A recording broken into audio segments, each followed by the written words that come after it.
Morning student. आज हम 10th class का नया चैप्टर स्टार्ट करने जा रहे हैं, how organism reproduce. How organism reproduce. So first of all we will discuss about the what is reproduction. Reproduction is the process by which living organism produce new individual by the same species. Same species का मतलब यहाँ पे क्या है कि जो भी living organism होगा वो क्या करेगा, अपनी ही तरह के न्यू इंडिविजुअल्स को जन्म देगा। जैसे हम बात करें ह्यूमन बीइंग की, तो जो ह्यूमन बीइंग है वो क्या करते हैं, अपने ही तरह के स्पीसीज़ को क्या करते हैं, जन्म देते हैं। ऐसे ही अगर हम बात करें एनिमल्स की, अगर हम बात करें डॉग की, तो डॉग क्या करेगा, अपने ही तरह के स्पीसीज़ को, अपने ही तरह के एक डॉगी को क्या करेगा, जन्म देगा। तो इसको हम क्या बोलते हैं, रिप्रोडक्शन बोलते हैं। रिप्रोडक्शन का मतलब होता है जन्म, यानी कि किसी न्यू इंडिविजुअल्स का जन्म होना। Reproduction is necessary for the survival and increase in the population of species. Reproduction क्यों ज़रूरी है, क्योंकि अगर रिप्रोडक्शन नहीं होगा तो जो एक कम्युनिटी है, जो एक स्पीसीज़ है, वो क्या होगी, ख़त्म हो जाएगी।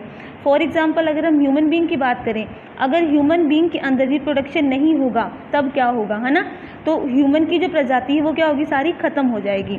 इसलिए लाइफ को सर्वाइव करने के लिए और उसको कंटिन्यू करने के लिए हमें यानी कि जो रिप्रोडक्शन है वो बहुत ज़्यादा ज़रूरी है। If organism do not reproduce their population decreases and species will become extinct, यानी कि वो क्या होंगे, ख़त्म हो जाएंगे। Do organism create carbon copy of themselves, क्या जो ऑर्गेनिज्म होते हैं वो अपने ही तरीके के जो और न्यू इंडिविजुअल्स हैं उनको जन्म देते हैं या उन्हीं तरह का बनाते हैं। तो इसका क्या है, देखो, the DNA deoxyribonucleic acid molecule in the chromosome in the nucleus is responsible for the transfer of character from the parents to the offspring। Offspring का मतलब यहाँ पे क्या है कि जो न्यू इंडिविजुअल जिसका बर्थ होता है ना, वो क्या होगा, बिल्कुल ही अपने पेरेंट्स की तरह होगा। और वो अपने पेरेंट्स की तरह किस वजह से होगा, क्योंकि क्रोमोसोम्स के अंदर क्या होते हैं, DNA होते हैं। DNA का मीन्स क्या हो गया, डीऑक्सीराइबोन्यूक्लिक एसिड, है ना।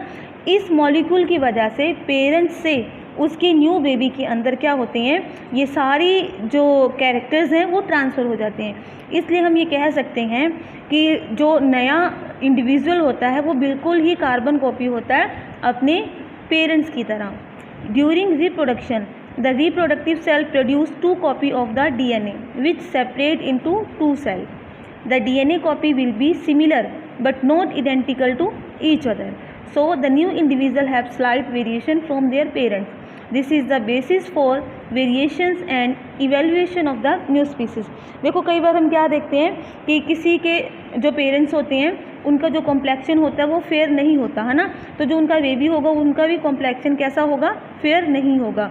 कई बार हम क्या देखते हैं, किसी पेरेंट्स की जो आइज़ हैं वो किस तरह की होती हैं, डिफरेंट कलर की होती हैं, जैसे हम कहते हैं ब्राउन कलर की होती है ना, तो उनके बेबीज़ का कलर भी क्या होता है, उसी तरीके से होता है। तो इसको हम बोलते हैं कि बिल्कुल ही अपने पेरेंट्स की तरह क्या होते हैं, वो कार्बन कॉपी होते हैं, जो न्यू इंडिविजुअल्स होते हैं। नेक्स्ट हमारे पास है द इम्पोर्टेंस ऑफ वेरिएशन, है ना। DNA copy during reproduction is important for the maintaining the body design of the different organism to survive in the extreme environment, but the environment is constantly changing due to change in temperature, climate, water level, etc. If organism cannot adjust themselves to the change in the environment, then their species will become extinct। अगर जो organism है ना, वो अलग अलग climate के अंदर अगर वो अपने आप को सर्वाइव नहीं कर पाएगा तो वो क्या होगा, ख़त्म हो जाएगा। If there are the variation in the some individual of the species they may be able to survive the change in the environment. So variation in species is necessary for the survival of the different species and the evolution of the new species. Next हमारे पास है type of reproduction. There are the 2 main type of the reproduction in the living organism. They are the asexual reproduction and sexual reproduction. Asexual reproduction is the reproduction in which new individual are produced from the single parents। देखो asexual reproduction के अंदर क्या होगा कि जो नया individual बनेगा वो सिंगल पेरेंट से ही बनेगा, है ना, वो चाहे फिर मेल हो या फिर फीमेल हो।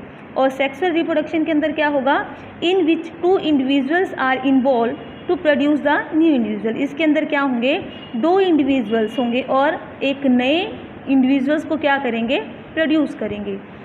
Asexual reproduction is of different type, they are the fission, budding, regeneration, fragmentation, spore formation, vegetative propagation etcetera. So student, बाकी का जो टॉपिक है वो हम कल रीड करेंगे। Thank you.